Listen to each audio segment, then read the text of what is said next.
दोस्तों, इस वीडियो में आपका हार्दिक स्वागत है। मैं हूं पत्रकार योगेंद्र योगी। दोस्तों, आपको पता ही है कि बांग्लादेश में पिछले कई महीनों से लगातार कोई ना कोई जबरदस्त ऐसी घटनाएं सामने आ रही हैं जिसमें हिंदुओं को मारा जा रहा है, पीटा जा रहा है, उनके घरों को लूटा जा रहा है, उनको धमकियां दी जा रही हैं कि वो नौकरी छोड़ दें, सरकारी नौकरी छोड़ दें। लगातार अत्याचार की वारदातें वहां पर लगातार कंटिन्यूअस होती चली जा रही हैं और हिंदुओं के जो मंदिर हैं वो सर्वाधिक निशाने पर हैं। बहुत सारे दर्जनों मंदिरों को वहां पर तोड़ फोड़ उन पे की गई है, उनके जो पुजारी हैं उनके साथ मारपीट की गई है, उनकी बेइज्जती की गई है। और अभी जो ताजा मामला है कि एक हिंदू मंदिर के एक पुजारी को वहां की सरकार ने गिरफ्तार कर लिया और उसको वकील तक नहीं मिला कोर्ट में अपनी पैरवी करने के लिए। ये जो तमाम हालात हैं दोस्तों, इनकी दरअसल असली मूल जड़ जो है, वजह है, वो क्या है, ये विश्लेषण आज का इसी पर आधारित है। तो कृपया इसको लास्ट तक देखें और प्लीज इस यूट्यूब चैनल को सब्सक्राइब करना और बेल आइकॉन का बटन दबाना नहीं भूलें। दोस्तों, मामला दरअसल कुछ महीने पहले शुरू हुआ जब शेख हसीना की सरकार के खिलाफ बांग्लादेश में जबरदस्त आंदोलन चल रहे थे। और आंदोलन की मैं आपको बेसिक वजह बता दूं कि वहां पर जो पूर्व सैनिक थे बांग्लादेश सरकार के और जिन्होंने वो आज़ादी की लड़ाई में भाग लिया था, उनको सरकार ने सरकारी नौकरियों में आरक्षण की घोषणा कर दी थी। इससे वहां का युवा वर्ग बहुत ज्यादा उत्तेजित हो गया, बहुत नाराज हो गया। पूरा देश का युवा वर्ग, स्कूलों के, कॉलेजों के छात्र संगठन और छात्र सड़कों पर उतर आए और शेख हसीना सरकार के खिलाफ उन्होंने जबरदस्त आंदोलन किया। शेख हसीना सरकार ने उनसे समझौता करने के बजाय, उनको टेबल टॉक करने के लिए, शांति वार्ता करने के लिए बुलाने के बजाय उन पर पुलिस बल का प्रयोग किया और ये दमन का जो प्रयोग उन्होंने सहारा लिया, इसकी कीमत बहुत भारी चुकानी पड़ी बांग्लादेश को। काफी लोग उसमें मारे गए, बड़ा हिंसा इस समय हुई उस समय, और पूरी तरह से बांग्लादेश अराजकता का शिकार हो गया और जो आज भी लगभग उसकी हालत वही है। इस पूरे घटनाक्रम में हुआ दरअसल ये कि शेख हसीना ने जब देखा कि पूरे देश की स्थिति उसकी खराब हो चुकी है और वहां का की जो आवाम है, वहां के जो लोग हैं, वहां के जो युवा जो छात्र हैं, वो पूरी तरह शेख हसीना सरकार के खिलाफ हैं। तो ऐसे में शेख हसीना सरकार ने देश छोड़ने का फैसला किया। अब सवाल इस बात का यह है कि शेख हसीना सरकार ने देश छोड़ने का फैसला किया तो वो आखिर किस देश में जाती। तो उन्होंने भारत में शरण ले ली और ये भारत सरकार की, मैं ये कहता हूं, सबसे बड़ी गलती जो भूल है भारत सरकार की, केंद्र की, मोदी सरकार की, कि शेख हसीना को भारत में शरण देना। ये जो गुस्से की आग है शेख हसीना के खिलाफ, वो वहां पर अब हिंदुओं से उसका बदला लेकर निकाली जा रही है। वहां पर जो हिंदुओं के खिलाफ जो आक्रोश है, वो जो हिंदुओं के खिलाफ जो अत्याचार हो रहे हैं, उनके मंदिर तोड़े जा रहे हैं, उनको धमकाया जा रहा है, उनके बिजनेस बंद किए जा रहे हैं, उनकी दुकानों पे लूटपाट की जा रही है, उसमें जो बहुत बड़ा जो कारण है आक्रोश का, वो ये है कि शेख हसीना ने भारत में शरण ले रखी है। आखिर केंद्र सरकार को इसकी आवश्यकता कुछ नहीं थी कि पूरा दुनिया शरण देने के लिए खुली हुई है। भारत ने ही ये पंगा को क्यों मोल लिया शेख हसीना को शरण देकर। अब हो ये रहा है कि ये स्थिति इतनी नियंत्रण से बाहर है कि भारत सरकार केवल तमाशबीन बनी हुई है और वो केवल बांग्लादेश सरकार को बार बार हिदायत दे रही है, वार्निंग दे रही है कि इस तरह की वारदातें जो वहां पर हिंदुओं के साथ हो रहा है वो बर्दाश्त नहीं की जाएंगी। इसके अलावा भारत सरकार बांग्लादेश का कुछ नहीं बिगाड़ पाई है। आप पिछले 3-4 महीनों का रिकॉर्ड उठा के देख लें, आप खबर देख लें, आपको ऐसी कोई जानकारी नहीं मिलेगी कि वहां पर जो हिंदू प्रताड़ित किए जा रहे हैं, जो हिंदुओं के साथ अत्याचार किया जा रहा है, उस पर भारत ने प्रत्यक्ष तौर पर जाकर वहां पर कोई कार्रवाई की हो या भारत या बांग्लादेश सरकार को घुटने टेकने के लिए मजबूर कर दिया हो। वहां पर वही कार्रवाई जारी है। बांग्लादेश सरकार के एटीट्यूड में, उनके जो सोचने के तरीके के जो तौर तरीका है उनका, उसमें कोई बदलाव नहीं आया है सिवाय झूठे आश्वासन देने के। वो आश्वासन देते हैं, उसके अगले दिन ही पता चलता है वहां पर कि हिंदुओं के इतने मकान तोड़फोड़ की गई, वहां पर औरतों से बदसलूकी की गई।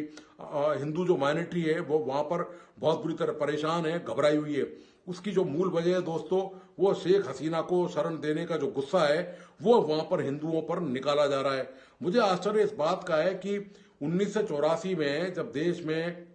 दंगे हुए जिसमें सिखों को मारा गया, उनको प्रताड़ित किया गया, उससे सरकार ने कोई सबक नहीं लिया कि जब अवाम का जब गुस्सा होता है किसी एक मुद्दे को लेकर, उस समय भी दोस्तों पूरे देश में इंदिरा गांधी की हत्या को लेकर आक्रोश था, वो बिल्कुल सेम आक्रोश बांग्लादेश में उसी तरह का दिखाई दे रहा है कि शेख हसीना को भारत में शरण क्यों दी गई है। और सेम उसी तरह का आक्रोश उस समय 1984 के दंगे में देखने को मिला था, जिसमें बहुत सारे सिख परिवार बर्बाद हो गए, उनकी हत्याएं की गई, उनको लूटा गया, उनके प्रतिष्ठान जला दिए गए, गुरुद्वारे जलाए गए। तो ये बिल्कुल सेम वही सीन आपको अब नजर आ रहा है, बिल्कुल सेम इसी तरह का सीन बांग्लादेश में आपको देखने को मिल रहा है। आश्चर्य की बात यह है कि सरकार ने यदि उससे कोई सबक लिया होता कि इतनी बड़ी वेव यदि किसी देश में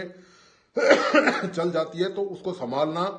किसी देश के लिए नहीं बल्कि जो देश के दूसरे देश के जो बासिंदे हैं उनके लिए भी मुश्किल होता है। ये एक अलग बात है कि सोशल मीडिया पर मीम्स आई हुई हैं, जो कट्टरपंथी हिंदू हैं वो जबरदस्त कैंपेन चलाए हुए हैं। दोस्तों उनके कैंपेन का कोई असर नहीं है, वो कुछ नहीं कर सकते, सिर्फ यहाँ के मुसलमानों के खिलाफ वो कैंपेन चल रहा है, बाकी वहां पर बांग्लादेश में उन पर कोई फर्क नहीं पड़ रहा। और ये जो मैं तो दूसरी बात और भी कह रहा हूं, ये जो सोशल मीडिया पे बाढ़ आई हुई है, चाहे वो व्हाट्सएप हो, चाहे वो फेसबुक हो, इंस्टाग्राम हो, ट्विटर हो, उस पर जिस तरह की ये जो बात फैलाई जा रही है, जो कुप्रचार किया जा रहा है, उसका प्रभाव देश में पड़ रहा है। उधर बांग्लादेश में तो इनसे किसी समस्या का समाधान नहीं हो रहा, लेकिन देश में जरूर ये कोशिश कर रहे हैं कि किस तरह से यहाँ पर जो दरार है, जो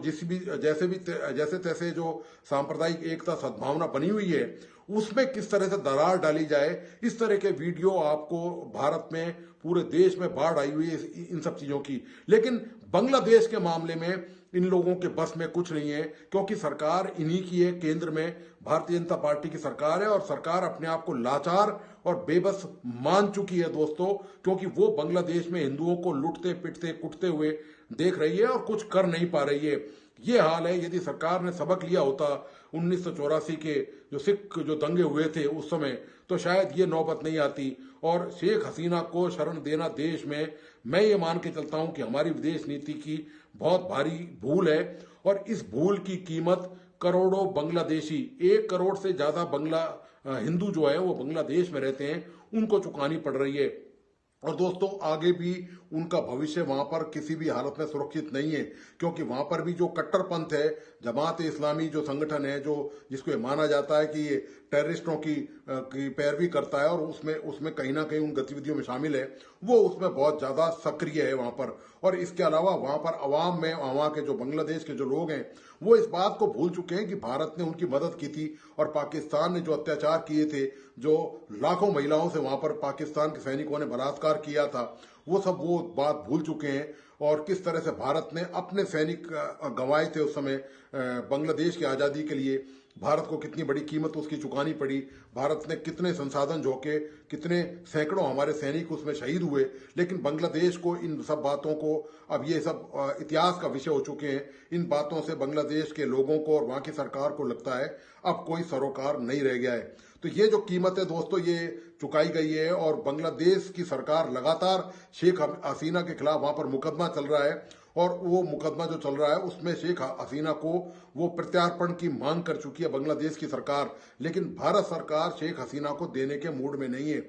और इसी की कीमत वहां के हिंदू लगातार चुका रहे हैं। ये दोस्तों बांग्लादेश की आज हालत है कि वहां पर हिंदुओं के खिलाफ लगातार हिंसा की वारदातें जारी हैं और पूरा देश को मजबूर है, लाचार है, कुछ कर नहीं पा रहा, कुछ सोच नहीं पा रहा, कुछ समझ नहीं पा रहा। तो हम बांग्लादेश से सीधे क्या युद्ध लड़ सकते हैं, वो आज की परिस्थितियों में संभव नहीं है, क्योंकि ये जो मुद्दे हैं ये डिप्लोमेटिक और कूटनीतिक तरीके से हल किए जा सकते हैं। तो उसका उपाय होना तो यही चाहिए था कि हमको इस भारत को शेख हसीना को शरण नहीं देनी चाहिए थी और कम से कम हिंदुओं के खिलाफ जो आक्रोश है शेख हसीना को लेकर, क्योंकि शेख हसीना पर वहां पर दर्जनों छात्रों की पर गोलीबारी करने और उनको मारने का आरोप जो लग रहा है और वहां पर उनके खिलाफ शेख हसीना के खिलाफ वहां पर मुकदमा चल रहा है। तो ये दोस्तों आज के बांग्लादेश की हालत है, वहां पर हिंदुओं के खिलाफ हिंसा रुकने का नाम नहीं ले रही है। हालांकि यहाँ से विदेश सचिव जो है मिस्त्री, वो बांग्लादेश के साथ सरकार के साथ बैठक करने जा रहे हैं, क्योंकि जिस तरह से जो अभी जो तनाव दोनों देशों के बीच में बना हुआ है और हिंदुओं पर लगातार जो हमले हो रहे हैं उसको शायद वो रोकने की वहां पर कोशिश करें। लेकिन दोस्तों मुझे लगता नहीं है कि विदेश सचिव को इस मामले में कोई कामयाबी मिलेगी, क्योंकि उनकी डिमांड वही होगी कि वो शेख हसीना को वापस उनको सौंपें, उनके खिलाफ वो कानूनी कार्रवाई करना चाहते हैं। ये दोस्तों बांग्लादेश की आज हालत हो चुकी है। तो दोस्तों, आपको आज का ये बांग्लादेश पर विश्लेषण कैसा लगा और शेख हसीना को लेकर आपके क्या विचार है कि क्या भारत ने उनको शरण देकर सही किया या गलत किया, या जो हिंदुओं पर जो अत्याचार वहां पर हो रहे हैं उसकी असली जिम्मेदार शेख हसीना है और उसके खिलाफ जो रिवेंज है, जो गुस्सा है, वो वहां पर लिया जा रहा है। तो प्लीज आप अपने कमेंट्स में और लाइक शेयर करके मुझे जरूर बताइए, और इस वीडियो को अपने दोस्तों और परिजनों को शेयर करना नहीं भूलें। और प्लीज मेरा दोस्तों से अनुरोध है कि वो इस यूट्यूब चैनल को सब्सक्राइब जरूर करें और बेल आइकॉन का बटन जरूर दबाएं, ताकि कोई भी इस तरह का नया वीडियो हो तो उसकी आपको सबसे पहले जानकारी मिल सके। धन्यवाद, नमस्कार।